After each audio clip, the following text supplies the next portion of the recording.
दिल्ली के मुख्यमंत्री अरविंद केजरीवाल की गिरफ्तारी के बाद देश का सियासी पारा हाई हो गया था। देखिए, अरविंद केजरीवाल के जेल से बाहर आने के बाद आम आदमी पार्टी और बीजेपी में तकरार बढ़ती ही जा रही है। दिल्ली के सीएम अरविंद केजरीवाल जेल से बाहर आने के बाद प्रचार में जुट गए हैं। दोस्तों, सीधा जेल से मैं आप लोगों के बीच में आ रहा हूं। जिस तरह से विपक्ष ने अरविंद केजरीवाल की अंतरिम जमानत का स्वागत किया है, उसको देखकर साफ लगता है कि जब तक अरविंद केजरीवाल जेल से बाहर रहेंगे, मोदी सरकार पर जमकर हमला बोलने वाले हैं। अगर अरविंद केजरीवाल की गिरफ्तारी का मकसद उनको चुनाव से दूर रखना था, तो इसी वजह से उनको जमानत भी मिली है। और अरविंद केजरीवाल को जमानत क्यों मिली है और कब तक मिली है, यह भी मैं आपको यहां पर बता देता हूं। अरविंद केजरीवाल को दोस्तों 1 जून तक के लिए जमानत मिली है और 2 जून को उनको वापस सरेंडर करना है। और इसके पीछे भी उनके पास कुछ शर्तें रखी गई है सुप्रीम कोर्ट के द्वारा, जिनमें अरविंद केजरीवाल देश के किसी भी हिस्से में जाकर चुनाव प्रचार कर सकते हैं, लेकिन सीएम ऑफिस और सचिवालय नहीं जा सकते हैं और ना ही किसी सरकारी फाइल पर साइन कर सकते हैं जब तक उपराज्यपाल की मंजूरी उनको नहीं मिलती है। इन्हीं सब शर्तों के आधार पर सुप्रीम कोर्ट ने अरविंद केजरीवाल को जमानत दी है। सुप्रीम कोर्ट की इन टिप्पणियों से अरविंद केजरीवाल की गिरफ्तारी के पीछे की राजनीति से भी धीरे धीरे पर्दा उठता जा रहा है, क्योंकि सुप्रीम कोर्ट ने ईडी को कहा कि अरविंद केजरीवाल के ऊपर मुकदमा अगस्त 2022 में दायर हुआ था, तो इस 1.5 साल के अंदर उनको गिरफ्तार पहले क्यों नहीं किया गया या फिर चुनाव से बाद में क्यों नहीं किया गया, ठीक चुनाव के वक्त ही उनको गिरफ्तार क्यों किया गया। तो इस पर ईडी साफ साफ जवाब नहीं दे पा रही थी। कभी ईडी का जवाब आसमान को छू रहा था, कभी पाताल को छू रहा था, और इसी वजह से अरविंद केजरीवाल को जमानत मिल गई। और जमानत मिलने के बाद में अरविंद केजरीवाल ने किस तरह से मोदी सरकार पर हमला बोला, वो आप इस वीडियो में देख लीजिए। 75 साल के अंदर इस कदर किसी पार्टी को और उसके नेताओं को प्रताड़ित नहीं किया गया जिस तरह से प्रधानमंत्री मोदी जी ने आम आदमी पार्टी को प्रताड़ित करने की। प्रधानमंत्री जी कह रहे हैं मैं भ्रष्टाचार से लड़ रहा हूं। देश के सबसे बड़े चोर, उचक्के और डकैतों को उन्होंने अपनी पार्टी में शामिल कर लिया। जिन लोगों को 10 दिन पहले मोदी जी कहते थे 70,000 करोड़ का इसने घोटाला कर दिया, थोड़े दिन के बाद उसी आदमी को अपनी पार्टी में शामिल करके किसी को डिप्टी सीएम बना देते हैं, किसी को मंत्री बना देते हैं और उनके सारे ईडी और सीबीआई के मामले खत्म कर देते हैं और कहते हैं मैं भ्रष्टाचार से लड़ रहा हूं। मैं मोदी जी को कहना चाहता हूं, भ्रष्टाचार से अगर लड़ाई लड़नी है तो केजरीवाल से सीखो। प्रधानमंत्री जी, भ्रष्टाचार के खिलाफ लड़ाई केजरीवाल ने लड़ी है। 2015 में जब दिल्ली में हमारी सरकार बनी थी, हमारे एक मंत्री का एक ऑडियो मेरे पास किसी ने व्हाट्सएप कर दिया। उस ऑडियो में मेरा मंत्री किसी दुकान वाले से 5 लाख रुपए मांग रहा था। किसी मीडिया वाले को नहीं पता था, विपक्ष को नहीं पता था। आप लोगों को याद होगा, मैंने अपने खुद मंत्री को सीबीआई के हवाले कर दिया, जेल भेज दिया था अपने मंत्री को। ये होती है भ्रष्टाचार के खिलाफ लड़ाई। पंजाब के अंदर मेरा एक मंत्री भ्रष्टाचार में, मेरे को पता चला कि वो पैसे मांग रहा है। वहां पे मान साहब ने उसको, किसी को भी, विपक्ष को नहीं पता था, मीडिया को नहीं पता था, हमने अपने मंत्री को उठा के जेल में भेज दिया। तुम देश के सारे चोर उचक्के डकैतों को अपनी पार्टी में शामिल कर लो और केजरीवाल को जेल भेज दो और कहो मैं भ्रष्टाचार के खिलाफ लड़ रहा हूं। तो आप भ्रष्टाचार के खिलाफ नहीं लड़ रहे प्रधानमंत्री जी। आप देशवासियों को बेवकूफ मत समझो। एक बेहद खतरनाक मिशन चालू किया हुआ है प्रधानमंत्री जी ने, बहुत ही खतरनाक। देशवासियों को यह समझने की, अब जब मैं बोलने जा रहा हूं, समझने की जरूरत है। उस मिशन का नाम है वन नेशन वन लीडर। देश के सारे नेताओं को खत्म करना चाहते हैं मोदी जी, और इसको 2 स्तर के ऊपर इस मिशन को चला रहे हैं। जितने विपक्ष के नेता हैं उनको जेल भेजेंगे और जितने बीजेपी के नेता हैं उनको सबको निपटा देंगे, उनकी राजनीति खत्म करते जाएंगे, उनको सबको निपटाते जाएंगे।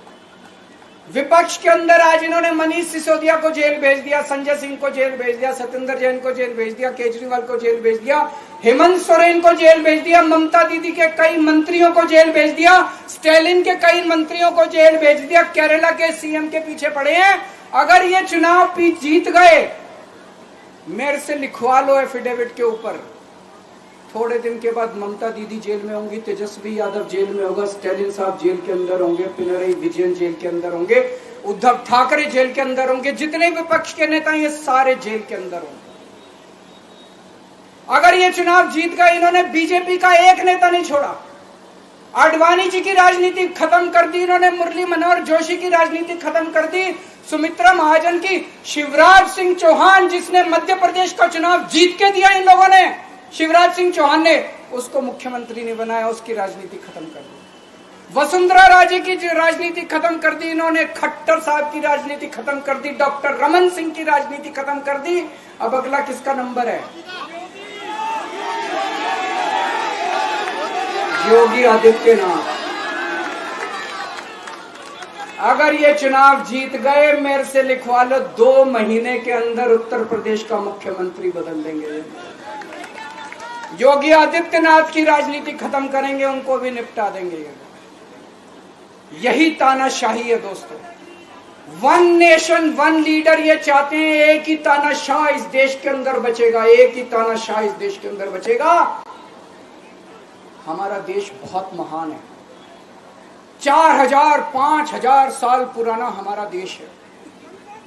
इसके पहले पिछले 4000 साल में कई मौके आए जब इस देश के ऊपर तानाशाहों ने कब्जा करने की कोशिश की, लेकिन हमारे देश के लोगों ने उन तानाशाहों का तख्ता उखाड़ के फेंक दिया। जब जब हमारे देश में ऐसा मौका आया कि तानाशाह ने हमारे देश के ऊपर कब्जा करने की कोशिश की, इस देश की जनता ने उसका तख्ता उखाड़ के फेंक दिया। आज एक तानाशाह इस देश से जनतंत्र खत्म करना चाहता है, आज एक तानाशाह इस देश से लोकशाही खत्म करना चाहता है। मैं पूरे तन मन धन से लड़ रहा हूं, संघर्ष कर रहा हूं उस तानाशाह के खिलाफ।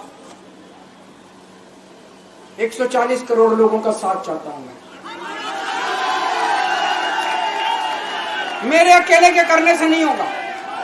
140 आज मैं आप लोगों से भीख मांगने के लिए आया हूं, 140 करोड़ लोगों से, 140 करोड़ लोगों से भीख मांगने के लिए आया हूं। मेरे देश को बचा लो, मेरे भारतवर्ष को बचा लो, मेरा भारत बहुत महान है।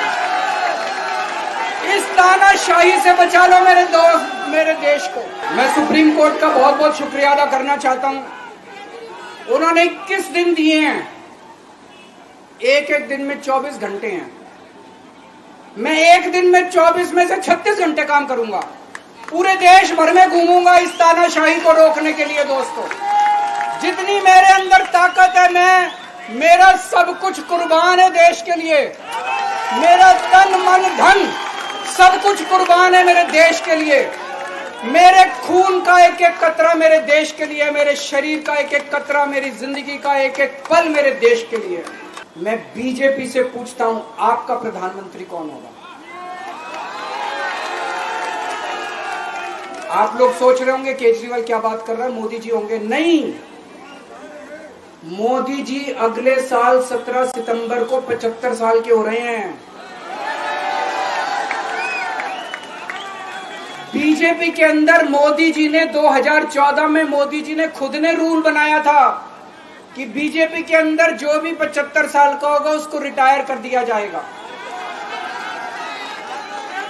सबसे पहले आडवाणी जी को रिटायर किया गया, उसके बाद मुरली मनोहर जोशी जी को रिटायर किया गया, फिर सुमित्रा महाजन को रिटायर किया गया, फिर यशवंत सिन्हा को रिटायर किया गया। अब मोदी जी अगले साल 17 सितंबर को रिटायर होने वाले हैं।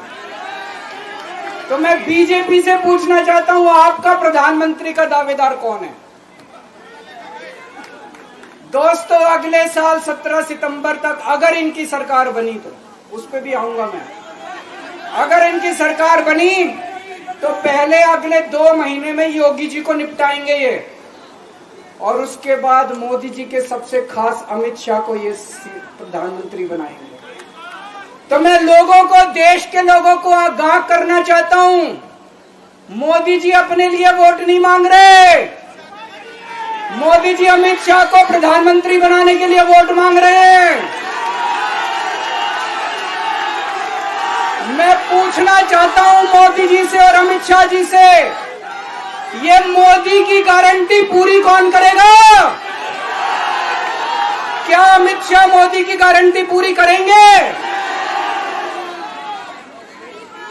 जब आप अगर जो वैसे तो मेरे को लगता है मैं भी आऊंगा उसके ऊपर, मुझे नहीं लगता इनकी सरकार बन रही है, लेकिन जो बीजेपी को वोट देने जाएं वो ये सोच के जाना कि आप मोदी जी के नाम पे वोट नहीं दे रहे, आप अमित शाह के नाम पे वोट दे रहे। भारत माता की